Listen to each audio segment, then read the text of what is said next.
Hello everyone, welcome সবাইকে। কেমন আছো সবাই? আজকে তোমাদের সাথে শেয়ার করব আমি রাতে ঘুমানোর আগে কী কী কাজ করি। চলো সবার প্রথমে একটু স্কিন কেয়ার করে নিই, আর সাথে চুলটাও বেঁধে নিই। জানো, আজকে সকাল থেকে মনটা খুব খারাপ ছিল, কারণ ঘুম থেকে উঠে মিনিকে কোথাও খুঁজে পাচ্ছিলাম না, আর বেবিও বাড়ি ছিল না। তারপর বেবি বাড়ি ফিরলো সন্ধ্যার দিকে, দেন মিনিকে খুঁজে নিয়ে আসলো।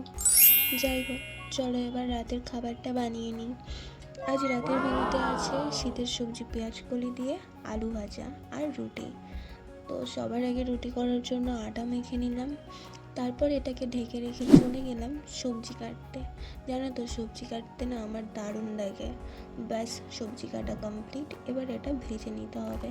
তার আগে আমার আর মিনির জন্য দুধ গরম করতে বসিয়ে দিলাম।